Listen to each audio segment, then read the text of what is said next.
فبكرة ده بتاع ربنا، ما تشغلش نفسك بيه وما ينفعش تخاف منه، لان ببساطة ربنا ما قصرش معاك امبارح. خايف من بكرة ليه؟ والنهاردة ده بتاعك، عيشه بالطريقة وبالاسلوب اللي يريحك ويبسطك. السلام عليكم ورحمة الله وبركاته. بالنسبة لدايرة الخوف اللي انت عايش فيها طول الوقت وشغلاك وبتفضل تفكر فيها، ومع التفكير ده تلاقي نفسك عايش في احداث وهموم بكرة اللي هو لسه مجاش اصلا، وتفضل خايف تضحك اصل الناس بتحسد، فتبطل تضحك وتعيش في نكد وهم وخوف من الحسد.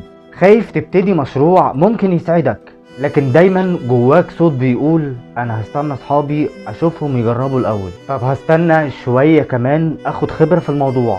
وتفضل بقى تضيع في وقت وتتفرج على الناس من بعيد وهي بتنجح وانت مش عارف تاخد خطوة واحدة بس ايجابية في حياتك.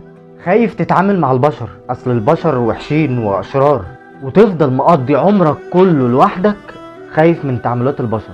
خايف تصرف لان في صوت جواك بيقولك انا مش ضامن بكرة هيكون شكله ايه ولا عامل ازاي، وتفضل رابط الحزام على نفسك طول حياتك، ويجي عليك وقت وتلاقي نفسك عجزت من غير ما تعيش حياتك، وتفضل حارم نفسك من تجارب كتير كان ممكن تنجح او تخليك مبسوط. لذلك عزيزي المتابع، الخوف مرض، مش صح ان هو يفضل دايما مسيطر عليك، لان ببساطة هيضيع منك فرص كتيرة جدا هتندم عليها ومش تعرف ترجعها تاني. فبكرة ده بتاع ربنا، ما تشغلش نفسك بيه وما ينفعش تخاف منه، لان ببساطة ربنا ما قصرش معاك امبارح. خايف من بكرة ليه؟ والنهاردة ده بتاعك، عيشه بالطريقة وبالاسلوب اللي يريحك ويبسطك. اما بكرة ده مش بتاعك، بتاع ربنا. كل اللي عليك انك تدعي انه يكون افضل باذن الله. دمتم في رعاية الله وامنه. سلام.